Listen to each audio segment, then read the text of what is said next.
운동장에서 다름질하는 자들이 다 달릴지라도 오직 상을 받는 사람은 한 사람인 줄을 너희가 알지 못하느냐. 너희도 상을 받도록 이와 같이 다름질하라. 이기기를 다투는 자마다 모든 일에 절제하나니 그들은 썩을 승리자의 관을 얻고자 하되 우리는 썩지 아니할 것을 얻고자 하노라. 그러므로 나는 다름질하기를 향방 없는 것 같이 아니하고 싸우기를 허공을 치는 것 같이 아니하며 내가 내 몸을 쳐 복종하게 함은 내가 남에게 전파한 후에 자신이 도리어 버림을 당할까 두려워함이로다. 아멘. 1996년 애틀랜타 올림픽, 그때 한국이 197개의 나라가 참여한 가운데 10위를 했죠. 10위. 근데 참 아이러니하게도 지금 우리 한국이 10위의 경제적인 위상을 가진 나라가 되었습니다. 그런데 그때 이제 이 올림픽의 하이라이트는 마지막 마라톤이죠. 그 마라톤에서 우리나라의 이봉주 선수가 출전을 했습니다.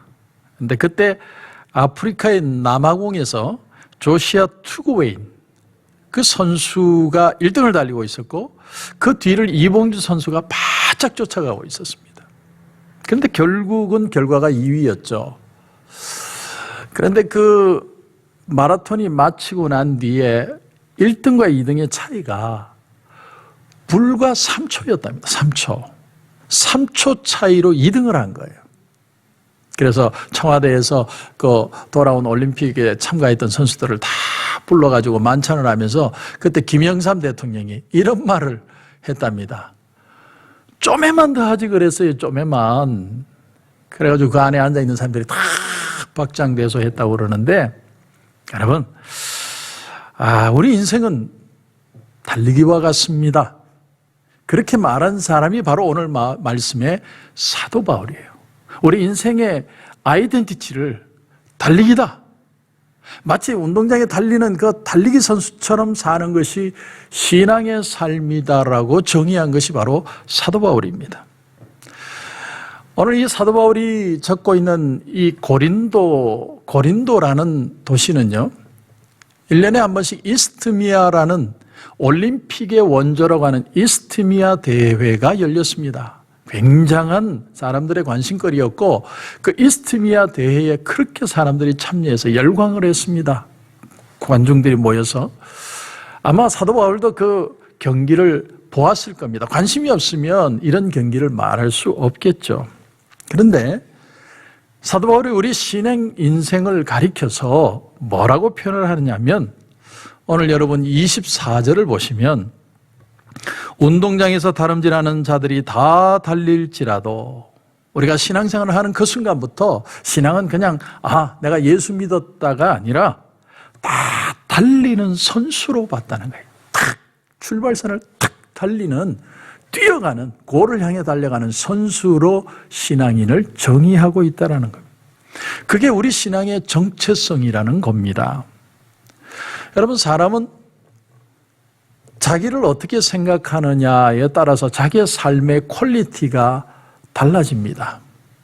우리 인생을 담배의 연기처럼 나는 인생이 안개처럼 사라지는 인생이다 이렇게 생각하면 인생은 나그네 길 어디서 왔다가 매일 그 생각하고 체념하고 술 먹다가 인생 끝날 겁니다.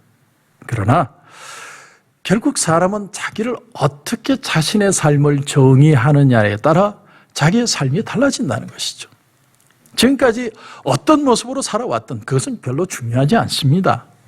지금 내가 여기에 있는데 내가 코로나 팬데믹 상황 속에 코너에 몰려있는 방구석에 있는 인생으로 볼 것이냐, 아니면 내 인생은 하나님이 주신 경주하는 인생으로 볼 것이냐, 이 자신의 인생 정의 하나에 따라서 우리의 삶의 퀄리티는 완전히 달라진다는 것이죠.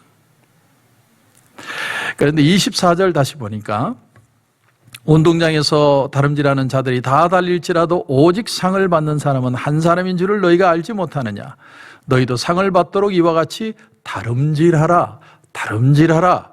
여기 다름질이라는 말의 원어의 의미가 약간 좀 희석되어 있습니다. 원어의 의미는 뭐냐면 달리기 경주 레이스입니다.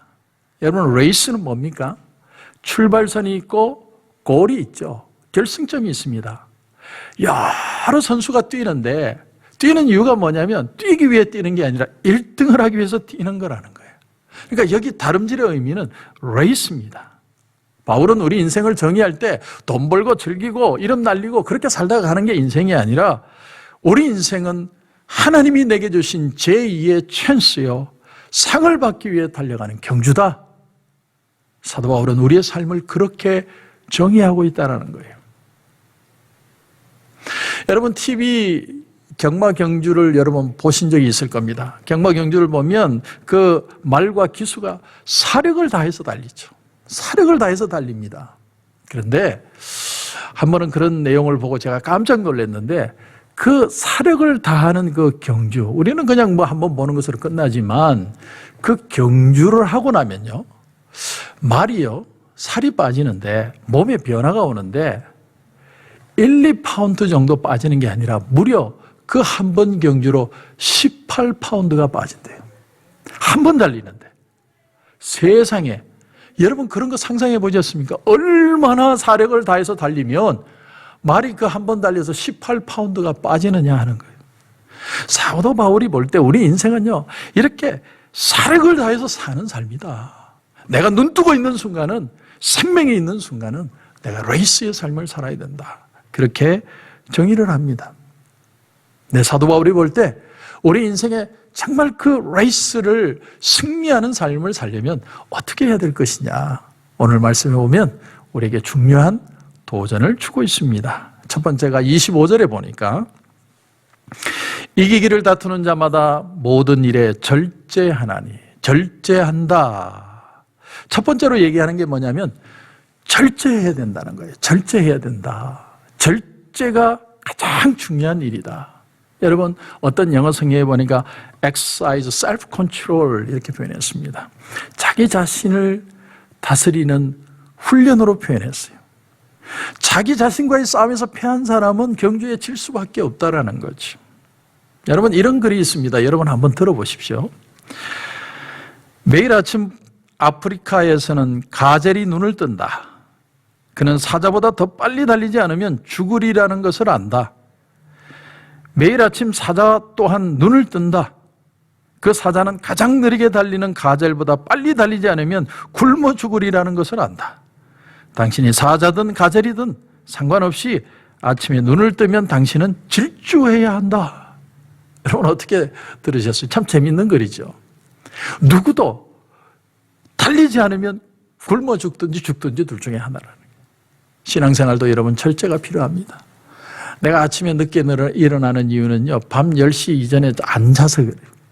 빨리 자야 됩니다. 한국 드라마 너무 심취하지 마십시오. 여러분, 한 사람이 보통 하루에 보는 유튜브 시청 시간이요, 2시간 40분이래요. 여러분, 하루에 11조를 유튜브 보는데 다 바친대요. 절제해야 됩니다. 그런가 하면 아침에 일어나서 말씀을 듣고 기도하면서 시작하는 절제가 필요해요. 자기와의 exercise self-control이 없으면 우리는 경주에서 승리할 수 없다는 사실. 두 번째 경주하는 사람은 향방이 분명해야 된다. 향방이, 목적이 분명해야 된다. 오늘 여러분 26절에 보면 그러므로 나는 다름질하기를 향방 없는 것 같이 아니하고 싸우기를 허공을 치는 것 같이 아니하며. 여러분 테니스를 쳐보셨죠? 배드민턴도 쳐보시고 탁구도 치시고. 근데 다 어떻게 해야 됩니까? 공을 칠 때 그 라인을 벗어나면 실점이에요. 항상 라인 안에서만 점수를 얻을 수 있죠. 신앙도 마찬가지입니다. 누구를 믿는가, 왜 믿는가, 어떻게 믿는가, 그것이 분명해야 된다는 거예요. 우리는요, 그냥 신앙을 어떤 수양이나 교양을 위해서 예수를 믿는 게 아닙니다. 예수를 믿어야 구원을 받고 제사함을 얻고 우리가 영생을 얻을 수 있기 때문에, 그렇기 때문에 우리가 예수를 믿는 겁니다. 분명한 목적이 없으면 우리의 마음은 세상에 일이 일어날 때마다 흔들립니다. 다윗이 골리앗과 싸울 때 골리앗을 이기는 방법은 돌멩이 한 번 잘 던져가지고 승리할 수 있었지만, 다윗이 사울을 피해 다니는, 그를 죽이려고 미워하는 사울을 피해 다니는 데는 15년이라는 시간이 필요했습니다. 15년 동안 그가 그렇게 포기하지 않고 그렇게 도망다니면서도 하나님을 찬양하고 기도하고 하나님 앞에 예배드릴 수 있는 인생이 될 수 있었던 분명한 이유가 뭐냐? 그 이유를 시편 23편 1절에 이렇게 표현합니다. 여호와는 나의 목자시니 내게 부족함이 없으리로다. 내가 뭘 다 가져서 부족하지 않은 게 아니에요. 하나님이 목자이기 때문에 부족하지 않다는 거예요. 인생의 목적을 하나님으로 정한 거예요. 그래서 다른 건 뒤도 돌아보지 않는 거예요. 하나님만 보호하는 겁니다. 그래서 시편 23편 4절은 말합니다. 내가 사망의 음침한 골짜기를 다닐지라도 내가 해를 두려워하지 않을 것은 주의 지팡이와 막대기가 나를 안위하심이다. 여러분, 왜 다윗이 15년 동안 그 하나님을 의지하고 믿음이 더 강해지고 더 믿음의 사람이 될 수 있었느냐? 15년 세월 동안 하나님이 지팡이와 막대기로, 때로는 하나님이 위로하시고 힘을 주시고 때로는 하나님이 야단을 치시면서 말씀을 붙드는 그 다윗을 지켜주셨기 때문에 다윗은 15년 동안 그의 신앙을 포기하지 않고 결국은 왕이 될 수 있었다라는 사실입니다. 그런데 그가 넘어질 때는 한순간에 넘어져요. 성경에 보면 왕이 출전할 시기에 다른 사람들 다 전쟁 나가는데, 부하들 다 전쟁 나가는데 자기는 아침까지 늘어지게 자다가 오후에 일어나서 보니까 목욕하는 여인을 보게 되었고 그 여인을 보는 순간 한 방에 넘어집니다. 여러분, 목표를 놓치면 사람은 넘어집니다. 내가 늘어지고 게으러지는 걸 빨리 잡지 않으면 우리는 넘어집니다. 여러분, 그래서 오늘 말씀에 두 번째로 하는 것이 뭡니까? 경주하는 사람은 방향이 분명해야 된다. 하나님을 놓치지 않아야 된다. 세 번째, 우리가 이 경주에 완주하고 상급을 받는 그런 결승점을 도달을 하려면 세 번째는 자기를 이겨야 된다. 이렇게 표현합니다. 자기를 이겨야 된다. 여러분, 27절을 보십시오. 내가 내 몸을 쳐 복종하게 하면 내가 남에게 전파한 후에 자신이 도리어 버림을 당할까 두려워함이로다. 여러분, 여기 내 몸을 쳐 복종한다는 단어를 헬라어로 보면 두라고고 이런 단어를 씁니다. 이 두라고고라는 단어의 뜻은 뭐냐면, 옛날에 노예가 잡혀오면요, 노예가 젊은 사람이잖아요. 한 번도 노예가 돼본 적이 없는 사람이에요. 참 예를 들기가 좀 미안하지만 그렇게 자유롭게 살고 자유분방하게 살고 힘 있는 청년인데, 그 청년이 순종을 하려면 때로는 매도 맞고 도망도 가고 어려움도 당하고 그러면서도 자꾸 순종하는 훈련을 배우죠. 그래서 어느 순간에 그가 주인에게 순종을 하게 되는, 그 단어의 의미가 두라고고입니다.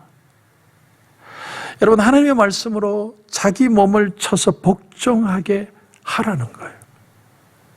우리 인간의 몸은요, 풀어주면요 한없이 늘어지는 게 사람의 몸입니다. 제가 새벽 5시에 맞춰놓고 일어나서 교회를 오지만 5시에 일어나면 한 10분은 정신을 못 차려요. 제정신이 아닙니다. 이걸 누울까 갈까, 누울까 갈까, 얼마나 그 마음에 고민을 하는지 몰라요. 지금도 그래요. 새벽 기도를 평생 하는데도. 우리 인간의 몸이라는 게 그런 겁니다. 몸이라는 건 쳐서 복종시켜야 된다. 그 이유가 뭐예요? 내가 달려갈 목표가 있기 때문에.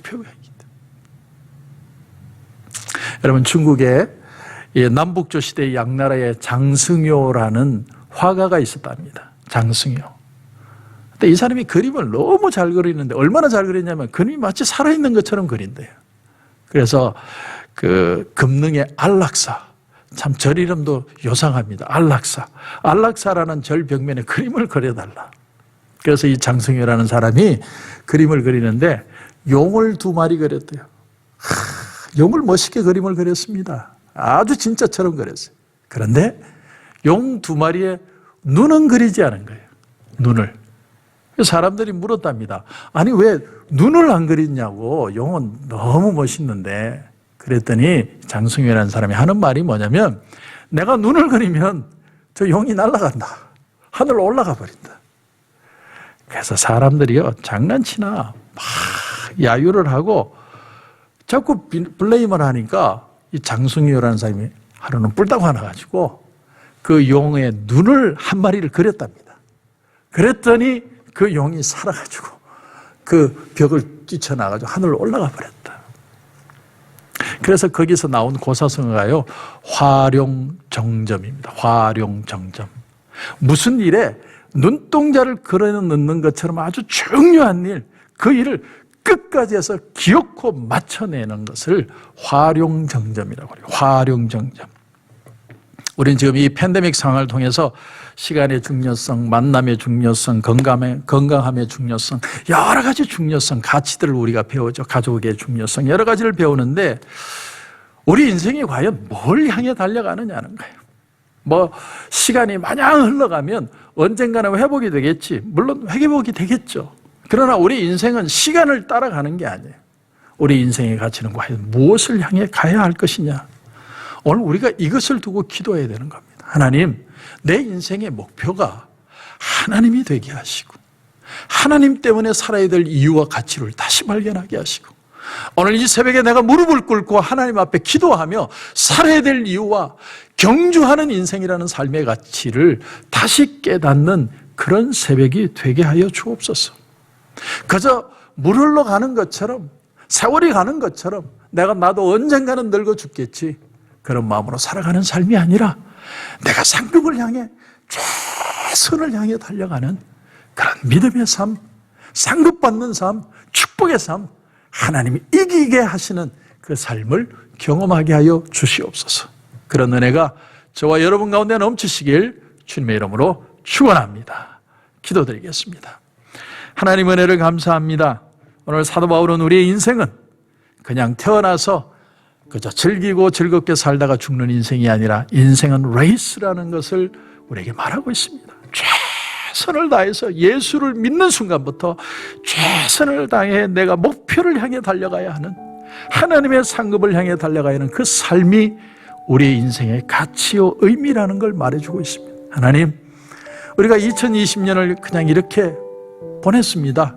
2021년은 달려가는 한 해가 되게 하시고 뛰어가는 한 해가 되게 하시고 가치 있고 의미 있는 한 해가 될 수 있도록 축복하여 주시옵소서. 우리 하나님 함께해 주실 줄 믿사오며 예수님의 이름으로 기도드립니다. 아멘.